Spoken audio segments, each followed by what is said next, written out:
माता सुनैना ने जानकी मैया को गौरी पूजन के लिए भेजा। तो गौरी मैया का पूजन करने के लिए माता सीता जी सखियों के साथ चली आ रही। बड़े मंगल गान सुंदर सुंदर गीत गाती हैं। तो सभी लोग साथ देंगे, सभी लोग गान करेंगे। कहती हैं क्या कि चलो हो सखी पूजी आई गौरी दरबार, चलो हो सखी पूजी आई गौरी दरबार, चलो हो सखी पूजी आई।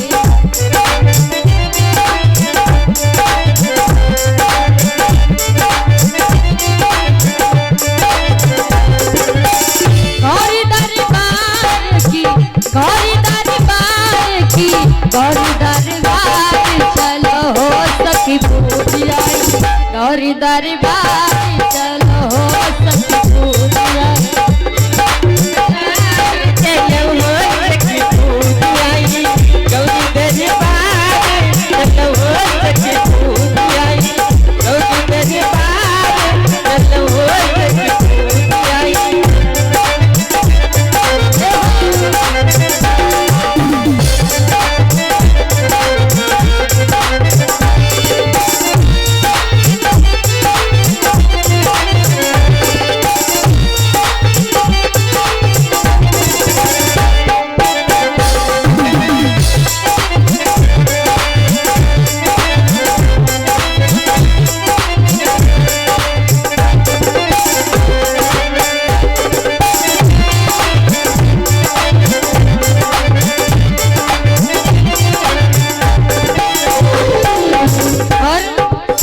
शंकर के पूजनवा अरे बैसा बैसा की हिल में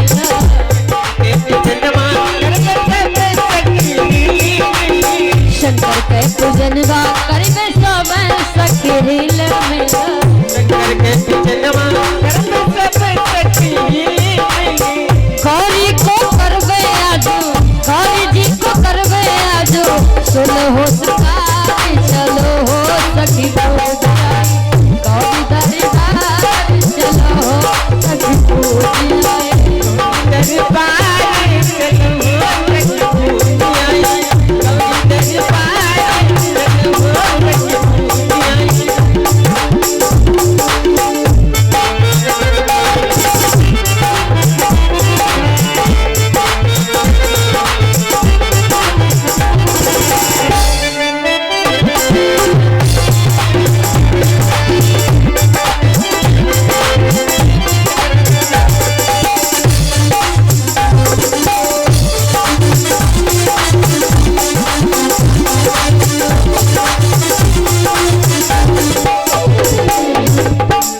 राधा रानी सरकार की, भूतनाथ भोलेनाथ की, गौरा मैया की, सभी सखियां जाकर के पूजन करने लगती है गौरी माता का। माता जानकी की एक सखी ऐसी थी जिसका विवाह हो गया था। जो हमारी कुंवारी माताएं बहनें होती हैं गौरी माता का पूजन क्यों करने के लिए जाती है? भोलेनाथ बाबा का व्रत सोमवार व्रत क्यों रखती है? कि हमको जैसे हम गोरी गोरी हैं उसी प्रकार हमारे होने वाले पति भी गोरे गोरे होने चाहिए। ये नहीं कहते हमारे पिताजी करोड़पति हो जाए, उनको दूल्हा अच्छा मिलना चाहिए। तो सारी सखियों में से एक सखी जो थी उसका विवाह हो गया था। नाम क्या है? चंद्रप्रभा। एक सखी सिय संग बियाही, वो दरबार नहीं गई, मंदिर नहीं गई। क्यों? क्योंकि हमारा तो विवाह हो गया। कहती हमारा विवाह हो गया, मुझे तो दूल्हा मांगना नहीं, तुम सब लोग दूल्हा मांगो, हम बगीचा घूमेंगे। कि एक सखी से संग बियाही गई रहाई देखें फुलबाई, फुलवारी देखने के लिए गई। और जब बगीचे में देखा कि वही राम लक्ष्मण जो कल नगरिया में आए हुए थे, और जैसे देखा एकदम से दौड़ पड़ी, एकदम से कारी सीता, अरे वाह सखियों ये पूजन वूजन बंद करो, अरे वो सुंदर राजकुमार आए हैं जो कल नगरिया में आए थे। तो कहती हैं क्या कि हमका लगाई गए टोना, इतने सुंदर हैं लगता है कि हमें जादू टोना कर गए। कि हमको लगाए गए टोना किशोर गौर सामर सलोना, हमका लगाई गए टोना किशोर गौर सामर सलोना।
माता जानकी जी पूजा कर रही थी।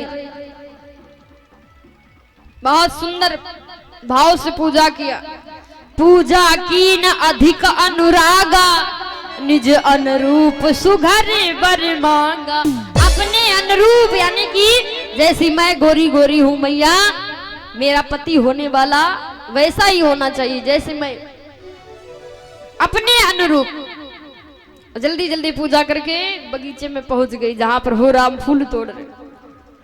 आज बगीचे में पहुंची, भगवान राम को जानकी मैया ने देखा तो राम प्रभु क्या है, सांवरे हैं। तब माता जानकी जी पुनः, यानी कि बहुत लंबी कथा, पुनः जब देखा कि सांवरे हैं, अच्छा मुझे सांवरा लग रहा, मैंने मांगा गोरा। गोरे कौन है? लक्ष्मण भैया। जल्दी जल्दी आई मंदिर में, गई भवानी भवन बहोरी, दोबारा मंदिर में जाकर के हाथ को जोड़ा। हाथ को जोड़ करके बोली कि मैया आप तो सबको, सबके मनोरथ को जानने वाली हो। देवी पूजी पद कमल तुम्हारे, सुर नर मुनि सब होई सुखारे। मोर मनोरथ जानहु नीके, बसहु सदा उरपुर सब ही के। आप तो सबके हृदय में वास करने वाली हो माँ, आप मेरी भी मनोकामना जानती हो। मुझे गोरा नहीं बल्कि सांवरा चाहिए। तो ऐसा वरदान मांगा, भवानी वरदान दे दिया। कहा जाओ मनु जाहि राचो मिलई सोईवर, सहज सुंदर सांवरो। जाओ सीता जो तुम्हारे मन में है वही मिलेगा। वरदान पक्का हो गया। माता सीता जी सखियों के साथ में आई और इधर प्रभु राम फूल को लेकर के गुरु विश्वामित्र के पास गए। फूल दिया, पूजा पाठ हुआ। इसके बाद सतानंद जी महाराज संबोधन किया। समस्त राजा राजगण बैठे हैं, धनुष यज्ञ चल रहा था। हजारों की संख्या में राजा राजकुमार है। प्रभु राम लक्ष्मण विश्वामित्र भी पहुंच गए। सब मंचन ते मंच एक परम विशद विशाल, जो सबसे बड़ा एक मंच है उस पे ब्राह्मण विश्वामित्र प्रभु राम लक्ष्मण को स्थान दिया गया। सभी सब बैठे, धनुष यज्ञ चालू हुआ। एक राजा जाता है इधर से बहुत मगन होकर के, ये तो धनुष हमारे बाएं हाथ का खेल है, लेकिन जब जाता है तमकता की, यानी कि बहुत कोशिश करता है इधर उधर से, बहुत हिलाता है, लेकिन धनुष टस के मस नहीं होता। एक राजा जाता है, हिलाता है, शरीर में पसीना निकल आता है। और ये दादी जी हमें क्या मिल रहा है, सम्मान में रहेंगे, दादी की मनोकामना परमात्मा पूर्ण करते रहे। जब नहीं धनुष हिलता, पसीना निकलने लगता, वापस दोबारा दूसरा उठ के जाता है। और जब उधर से एक आ रहा है, इधर से एक जा रहा है, एक दूसरे का आमना सामना होता, तो जानते क्या कहते? ये नहीं कहते प्रभु हमसे नहीं टूटे तो इससे टूट जाना, नहीं। विचार क्या है? हे भगवान अगर हमसे नहीं टूटे तो टूटना इनसे भी ना, ऐसे विचार है। सब मूर्ख राजा बैठे, जिनके विचार, यानी कि जो विद्वान राजा है, कि जिनके कछु विचार मन माही, अरे चाप समीप मही पुन जाही।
विचार, जो विद्वान राजा थे, जिनका विचार क्या था? जगत जननी का वरण तो केवल जगत पिता कर सकता है, हम तो केवल उनके दर्शन करने के लिए आए हैं। तो वैसे राजा चाप के समीप, यानी कि धनुष के पास नहीं जाते। मूर्ख राजा जितने हैं वो जाते धनुष तोड़ने। 10,000 राजा मूर्ख हैं, 10,000 राजा पहुंच गए, धनुष टस मस नहीं। तो 10,000 राजा विचार यानी कि प्लान बनाते हैं, जब एक से नहीं टूटा तो 10,000 एक साथ में मिलके तोड़ेंगे। विचार किया एक साथ मिलके 10,000 राजा तोड़ोगे तो जानकी मैया तो अकेली हैं, किन किन गले में जयमाला डालेंगे। तो कहा ऐसा है 10,000 मिलके एक साथ तोड़ेंगे और उसके बाद युद्ध करेंगे, जो विजयी होगा वरमाला उसके पड़ेगी। तब जाकर के कि भूप सहस 10 एक ही बारा,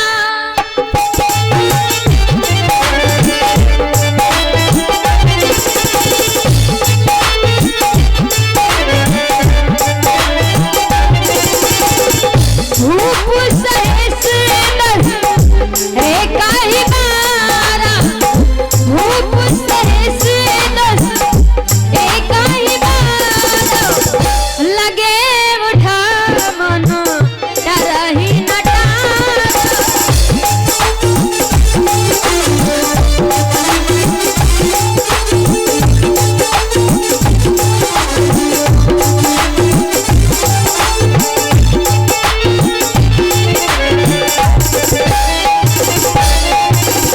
भूप सहस 10 एक ही बार, 10,000 एक साथ लग गए फिर भी धनुष टस के मस नहीं हुआ। महाराज राजा जनक जी को बड़ा क्रोध आया। बात बस करिए, हो गया, मुझे मालूम हो गया किस धरा धाम पे कोई भी वीर पुरुष नहीं है, कोई छत्री नहीं है। सभी लोग अपने अपने घर को चले जाओ। हे देश देश के राजा, मुझको तो ये मालूम हुआ, मुझे तो ये पता हो गया कि इस धरा धाम पे कोई भी वीर नहीं है। इसलिए अगर ये जानता कि इस धरती पे कोई छत्री नहीं है तो मैं कभी विप्रण नहीं करता। इसलिए सभी सब अपने अपने घर को जाओ। मेरी बिटिया का विवाह ही नहीं लिखा है ब्रह्मा जी ने। अनेकों प्रकार से बहुत विलाप किए, बहुत बढ़ के सभी सब राजा अपना सर नीचा कर लिया। तब गरम दल के नेता बैठे लक्ष्मण भैया, कहा अरे जनक, क्या कहा जरा फिर से बोलना कि धराधाम पे कोई छत्री नहीं है। तुमको नहीं पता सूर्यवंशी छत्री बैठे हैं। अगर गुरु जी की आज्ञा पा जाए ना तो धनुष बहुत छोटी चीज है, मैं पृथ्वी को ब्रह्मांड में मिला दूंगा, गेंद की तरह उछाल दूंगा। तो प्रभु राम कहते क्या लक्ष्मण धनुष तोड़ देंगे क्या? अगर लक्ष्मण धनुष तोड़ देंगे तो जयमाला लक्ष्मण की पड़ेगी, हम तो कुंवारे रह जाएंगे। और कहते हैं बड़े भाई का विवाह ना हुआ और छोटे का हो जाए तो बड़े का विवाह होने में पत्थर लग जाते है ना। विचार के तो कोई कमी होगी ना, वही तो विवाह नहीं हुआ। लक्ष्मण भैया के तो भैया शांत रहिए, आपकी आज्ञा के बिना कुछ नहीं करेंगे। तब जाके गुरु विश्वामित्र ने आदेश दिया प्रभु राम को। प्रभु राम जाकर के धनुष को प्रणाम किया, सभी को प्रणाम किया। गुरु जी को गुरु ही प्रणाम मन मन कीना, अति उठाई लांघो धनु लीना, लेत चढ़ावत खैचत गाढ़े, काहो न लखा देख सब ठाड़े। सभी राजा अपनी आंखें फाड़ फाड़ के देख रहे थे कि देखूंगा धनुष कैसे तोड़ेंगे, लेकिन धनुष किसी को दिखाई नहीं। धनुष छूते ही टूट गया, भगवान राम ने नहीं तोड़ा। काहो न लखा देख सब ठाड़े, किसी ने नहीं देखा कि राम ने धनुष तोड़ा। और वो ब्रह्मांड में आवाज हुई कि बड़े बड़े संत महात्मा डगमगाने लगे जो यज्ञ में। परशुराम भी हिल गए, समाधि में बैठे। परशुराम ने देखा भगवान भोलेनाथ बाबा का धनुष किसने तोड़ा। एकदम से क्रोध में चले आ रहे जनकपुर नगरिया। अनेकों प्रकार से वार्तालाप हुई। परशुराम जब भगवान को पहचान लिए, आदर प्रणाम करते निकल के चले गए। धनुष टूट गया। माता जानकी जी के हाथ में वरमाला है। सारी सखियां कहती हैं जानकी जी अब धनुष टूट गया, इसलिए भगवान को वरमाला पहनाइए। तो जाकर के माता सीता जी के हाथ में वरमाला है और वरमाला लेकर के चली कि लली जी के हाथे वरमाल, मंगली गीत गावे सब सखिया।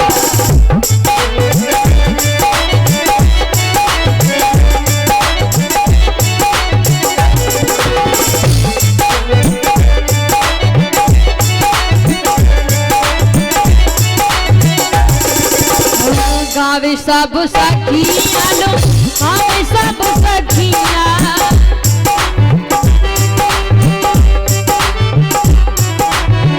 गावे सब सखिया लो हम सब सखिया।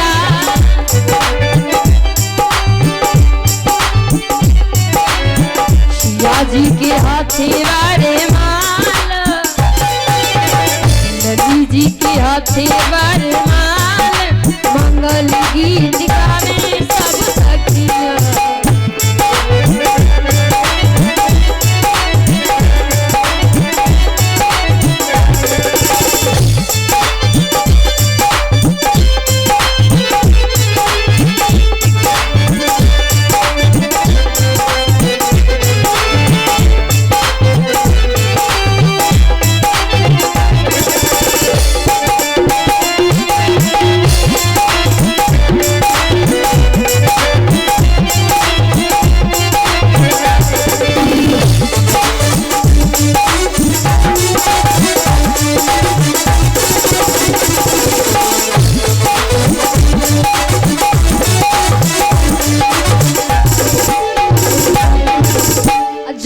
जा करके माता जानकी जी भगवान राम के पास लेकर के पहुंच गई। सारी सखियां, क्योंकि जानकी मैया 6 वर्ष की है, 6 वर्ष 6 महीना की, प्रभु राम 14 वर्ष 6 महीना 14 दिन के, यानी कि दुगुना एक दुगुना बड़े हैं, दूने हैं। तो जानकी मैया छोटी, प्रभु राम इतनी बड़े, तब वरमाला कैसे पहनाए, गर्दन कैसे पाए। सारी सखियां निवेदन करते हैं, राम जी ऐसा करो, हमारी किशोरी जी छोटी है, आप जरा झुक जाइएगा।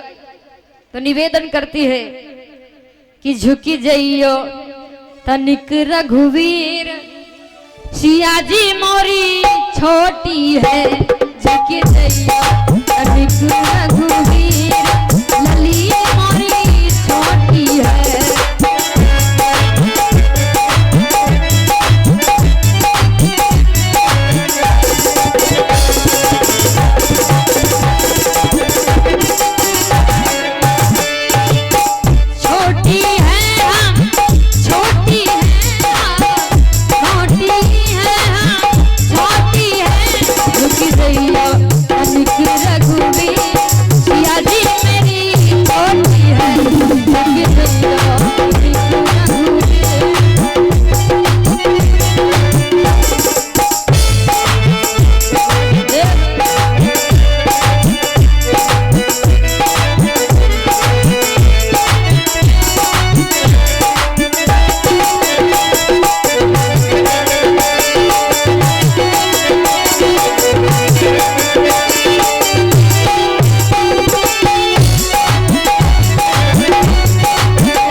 लली जी मोरी छोटी है, सिया जी मोरी छोटी है।